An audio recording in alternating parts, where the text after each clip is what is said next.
ने बना डाला वो स्पेस प्लेन जो बना देगा भारत को सुपर पावर। डीआरडीओ नहीं, इसरो ने साइलेंटली बना डाला TSTO स्पेस प्लेन। इसरो के सीक्रेट योद्धा ने चीन और अमेरिका की उड़ा डाली नींद। डीआरडीओ तो डीआरडीओ, इसरो भी निकला सबका बाप, रच डाला इतिहास। दोस्तों, भारत का डिफेंस ऑर्गेनाइजेशन डीआरडीओ तो शेर है ही, इसरो उससे भी सवा शेर निकल चुका है। इस वक्त जहां डीआरडीओ हाइपरसोनिक मिसाइलें, फाइटर जेट्स, ड्रोन्स और मिसाइल डिफेंस सिस्टम से भोकाल मचाए पड़ा है, जिसके चलते भारत एलिट क्लब में शामिल हो चुका है। मतलब भारत रूस, इजराइल और अमेरिका के ग्रुप में शामिल हो चुका है, जो हवा, पानी और आकाश तीनों से ही वार कर सकते हैं और तीनों से ही आते हुए दुश्मन के खतरे को नेस्तनाबूद कर सकते हैं, और वो भी 5000 किलोमीटर की रेंज के अंदर। तो वहीं दोस्तों, हम 5वीं पीढ़ी के फाइटर जेट्स भी बनाने में लगे हैं। लेकिन दोस्तों, इसी दौरान भारत की स्पेस एजेंसी इसरो ने कुछ ऐसा कारनामा किया है, ऐसी तकनीक डेवलप कर डाली है जो सिर्फ और सिर्फ भारत के पास है। दोस्तों, ये एक ऐसा जेट है जो अंतरिक्ष में बिजली की रफ्तार से तैरते हुए मिसाइलों को फायर कर सकेगा, चुटकियों में स्पेस में सैटेलाइट लॉन्च कर देगा और जरूरत पड़ी तो दुश्मन के सैटेलाइट्स और उसके ड्रोन्स, एनर्जी वेपन्स और फाइटर जेट्स को भी तबाह कर सकेगा।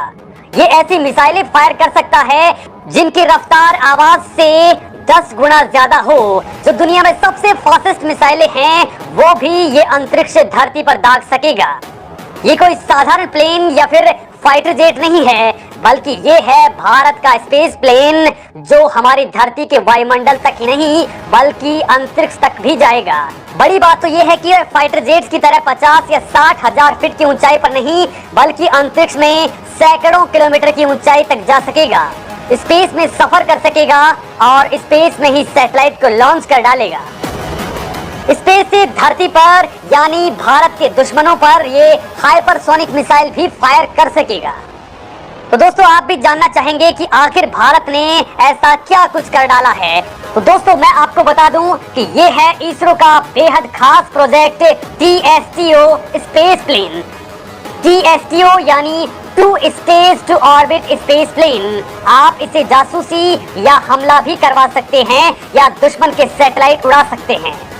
न्यू इंडिया का ये ट्रांसफॉर्मर केवल एक स्पेस प्लेन ही नहीं है, बल्कि बेहद घातक हथियार भी है, जो युद्ध का पूरा नक्शा ही बदल देगा। हालांकि दोस्तों, इसरो ने इसका असली राज दुनिया से छुपा के रखा है, क्योंकि इसरो का काम स्पेस पर रिसर्च करना है। डिफेंस रिसर्च और डेवलपमेंट के लिए भारत के पास डीआरडीओ है। लेकिन दोस्तों, इसरो का ये स्पेस प्लेन केवल भारत के दुश्मनों का काल ही साबित नहीं होगा, बल्कि हमारे अंतरिक्ष खर्च को भी बेहद कम कर देगा।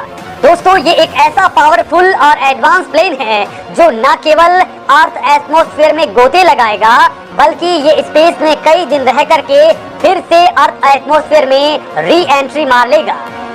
दोस्तों, ये एक ऐसी तकनीक है जो अब केवल इसरो के पास आ चुकी है। इस वक्त दुनिया के देश सैटेलाइट लॉन्च करने के लिए रॉकेट का यूज करते हैं। इस मामले में नासा और रूस ने स्पेस शटल्स का भी यूज किया, लेकिन इसरो ने उनसे भी कहीं आगे का खेल खेल दिया है। इस वक्त एलोन मस्क की स्पेसएक्स के पास भी ऐसी टेक्नोलॉजी है, यानी उसके पास रीयूजेबल रॉकेट्स हैं जो अंतरिक्ष में कोई भी पेलोड छोड़ सकते हैं। मतलब ये कोई भी स्पेसक्राफ्ट या फिर सैटेलाइट को लॉन्च कर सकते हैं और फिर ये धरती पर वापस आ जाते हैं। लेकिन इसरो वाली ये तकनीक अब सबके होश उड़ाने वाली है, क्योंकि भारत इसका यूज मिलिट्री सेक्टर में भी कर सकता है। आखिर दोस्तों, भारत को इसकी जरूरत क्यों पड़ी, ये मैं आपको बताने वाला हूँ। लेकिन आप ये जान लीजिए कि इसरो कोई हथियार बनाने वाली संस्था नहीं है, लेकिन भारत की रक्षा के लिए इसरो ने भी ये एक ऐसा हथियार लॉन्च करने का प्लेटफॉर्म बना दिया है, यानी कि ऐसा प्लेन बना दिया जो रॉकेट की रफ्तार से अंतरिक्ष में जाएगा, वह सैटेलाइट लॉन्च करेगा और उसके साथ जब चाहे तब हथियार भी दाग सकेगा। दोस्तों, इस मामले में भारत के वैज्ञानिकों ने जबरदस्त जीनियस माइंड लगाया है। इसरो ने अपने इस बेहद महत्वाकांक्षी प्रोजेक्ट TSTO स्पेस प्लेन को साल 2030 तक पूरा कर लेने का टारगेट रखा है। दोस्तों, कुछ वक्त पहले आपने सुना ही होगा कि भारत ने रीयूजेबल लॉन्च व्हीकल को लॉन्च किया है, जो पूरी तरह से सफल रहा था, और ये भारत का स्पेस प्लेन वाला प्रोजेक्ट उसी से जुड़ा हुआ है। वैसे दोस्तों ये एक स्वदेशी स्पेस शटल है जिसे ऑर्बिटल री एंट्री व्हीकल यानी ORV भी कहा जाता है। इसरो के वैज्ञानिकों ने कम खर्च में ये लॉन्च व्हीकल रेडी किया है जिसे एयरफोर्स के चिनूक हेलीकॉप्टर से जमीन से करीब 4 किलोमीटर या उससे ऊपर लेके जाया गया, जहां इसे रिलीज कर दिया गया। फिर ये रीयूजेबल लॉन्च व्हीकल अपने आप 30 मिनट के बाद लैंड हो गया। इसकी लैंडिंग पूरी तरह से ऑटोमेटिक हुई जिसमें किसी पायलट ने हिस्सा नहीं लिया, ये खुद नीचे आ गया और ये एक्सपेरिमेंट पूरी तरह से सफल रहा, जिसके बाद अब भारत अंतरिक्ष में न केवल सैटेलाइट लॉन्च कर पाएगा बल्कि भारत अपने आसमान की सुरक्षा में एक कदम आगे बढ़ चुका है, क्योंकि ऐसी ही टेक्नोलॉजी का फायदा अमेरिका, रूस और चीन भी उठाना चाहते हैं। ऐसे यानों के जरिए किसी भी दुश्मन के सैटेलाइट को उड़ाया जा सकता है। ऐसे विमानों से डायरेक्ट एनर्जी वेपन यानी DEW चलाए जा सकते हैं, यानी ऊर्जा की किरणें भेज करके दुश्मन के संचार तकनीक को बर्बाद किया जा सकता है, बिजली के ग्रिड्स को उड़ा दिया जा सकता है या फिर कंप्यूटर सिस्टम को तबाह किया जा सकता है। दोस्तों भारत भी अपने दुश्मन के इलाके में ये काम इस यान के जरिए कर सकता है। दोस्तों जब ओरिजिनल TSTO प्लेन बनकर के तैयार हो जाएगा तो इसमें पायलट भी बैठ करके उड़ान भर सकेंगे, जो इस पायलट को एक नॉर्मल एयरप्लेन की तरह उड़ाएंगे।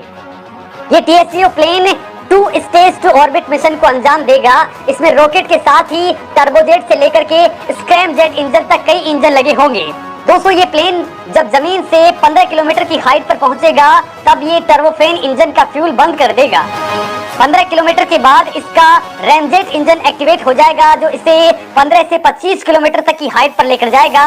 उसके बाद एक और इंजन स्क्रैमजेट इंजन एक्टिवेट हो जाएगा, जो इसकी स्पीड को कई गुना बूस्ट कर देगा। ये फिर हाइपरसोनिक स्पीड से उड़ान भरने लग जाएगा। ये प्लेन मैक 12 तक की स्पीड गेन कर सकता है। इसके बाद इसके रॉकेट को एक्टिवेट करने के बाद ये 300 किलोमीटर वाले लोअर अर्थ ऑर्बिट में अपने पास रखे पेलोड्स को रिलीज करता रहेगा, यानी स्पेस में सैटेलाइट या फिर कोई भी हथियार ये लॉन्च कर देगा। दोस्तों भारत के लिए बड़ी बात यह है कि इस प्लेन से दुश्मन पर हाइपरसोनिक मिसाइल की तरह अटैक भी किया जा सकता है, क्योंकि ये विंग वाला स्पेस प्लेन धरती की निचली कक्षा में 10,000 किलोग्राम से ज्यादा वजन ले जाने में सक्षम होगा। यानी आप अंदाजा लगा लीजिए स्पेस से हाइपरसोनिक रफ्तार से युद्ध के वक्त खेल किया जा सकता है। हालांकि इसका मिलिट्री यूज वाला मामला इसरो ने दुनिया के सामने रिवील नहीं किया है, क्योंकि इससे दुनिया के देश भड़क सकते हैं। लेकिन दोस्तों दुश्मन के खिलाफ लड़ाई लड़ने में भारत ने अब अपनी तैयारियां पूरी कर ली हैं, क्योंकि चीन ने भारतीय सैटेलाइट कम्युनिकेशंस पर साल 2012 से लेकर के 2018 के बीच कई बार साइबर अटैक किए थे। लिहाजा दोस्तों भारत ने अपनी काउंटर स्पेस कैपेबिलिटीज को गेन करने के लिए 27 मार्च 2019 को एंटी सैटेलाइट मिसाइल लॉन्च की थी, और अब ये नई और बेहद यूनिक काउंटर स्पेस तकनीक भारत के पास आ चुकी है, जो जमीन से जियो सिंक्रोनस ऑर्बिट में दुश्मन के लिए काल बन जाएगी। जो डायरेक्ट एसेंट कैनिटल किल व्हीकल, को orbital satellite, direct energy weapons, jammers और साइबर वॉर की कैपेबिलिटीज से लैस है। भारत इस वक्त ग्राउंड, एयर और space based radio frequency jammer की तकनीक से लैस हो चुका है, जो स्पेस डिवाइस या फिर डेटा ट्रांसमिशन के कंट्रोल में शामिल अपलिंकिंग, डाउनलिंकिंग या फिर क्रॉस लिंकिंग को टारगेट कर सकती है। तो वही दोस्तों भारत इसके जरिए बहुत ही सस्ते भावों में सैटेलाइट भी लॉन्च कर पाएगा। इस वक्त नासा जिस सैटेलाइट को लॉन्च करने में 50 करोड़ रुपए लगाता है, भारत का इसरो उसे 25 से 30 करोड़ में ही लॉन्च कर देता है। और जब ये TSTO पूरी तरह से रेडी हो जाएगा तो इसकी कीमत 10 गुना कम हो जाएगी। इसरो का मकसद अब अगले कुछ ही सालों में इसे बेहद एडवांस बनाने का है, ताकि बार बार रॉकेट से लॉन्च करने के खर्च को बचाया जा सके। दोस्तों ये प्लेन सैटेलाइट को अंतरिक्ष में छोड़कर वापस धरती पर आ जाएगा। थोड़ा सा मेंटेनेंस करने के बाद ये फिर से रेडी हो पाएगा। इस प्लेन से भारतीय अंतरिक्ष यात्रियों को स्पेस में भेजा जा सकेगा। साथ ही इस व्हीकल की मदद से ऑर्बिट में खराब हुए सैटेलाइट्स को डिस्ट्रॉय करने के बजाय उनको रिपेयर किया जा सकेगा। इसके अलावा जीरो ग्रेविटी में बायोलॉजी और फार्मा से जुड़े रिसर्च भी आसान हो जाएंगे। दोस्तों आप इसरो के इस नए प्लेन के बारे में, इस नए एक्सपेरिमेंट के बारे में क्या कुछ कहना चाहते हैं, कमेंट करके जरूर बताएं।